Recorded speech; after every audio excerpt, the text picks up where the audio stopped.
So this is your spoiler warning for the Belgian Grand Prix qualifying. If you haven't watched it yet and don't want to know the results, save this video and come back later because we are going to be talking about everything that happened in qualifying in Spa. For those who are still with me, here's how Lando Norris took pole position at Spa today.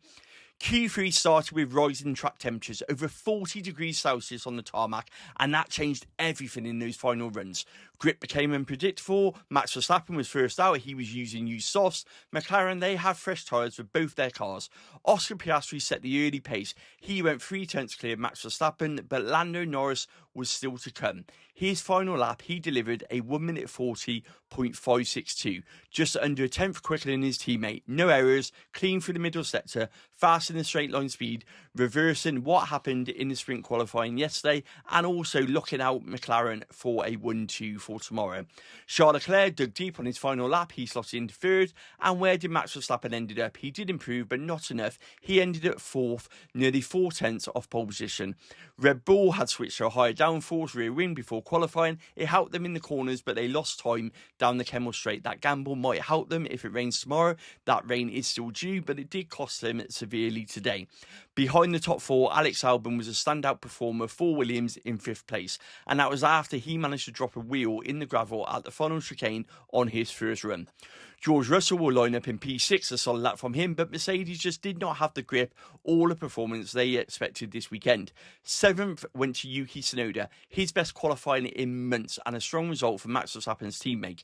Isaac Hadjar, another break performance from him. He ended up in Q3 once more. Liam Lawson continued his strong form. He got 9th place. Gabriel Bortoleto made it to P10, his first back-to-back Q3 performance. He lost a lap to track limits, but still did enough to get P10 for tomorrow's Grand Prix. Now we come on to the big shocks. Lewis Hamilton out in Q1 once again. He had a lap that was good enough for the top 10, but it was deleted for track limits. That dropped him down to 16th. Franco Colapinto, another disappointing performance from him. Kimi Antonelli, Fernando Alonso and Lance Stroll all went out in Q3. Q2, we saw Carlos Sainz couldn't hook up a lap and finished 15th. He was joined by Esteban Ocon, Oliver Bearman, the two Haas drivers running different setups. Gasly at Hulkenberg. Ocon missed out by less than a tenth. Bearman had a big snap.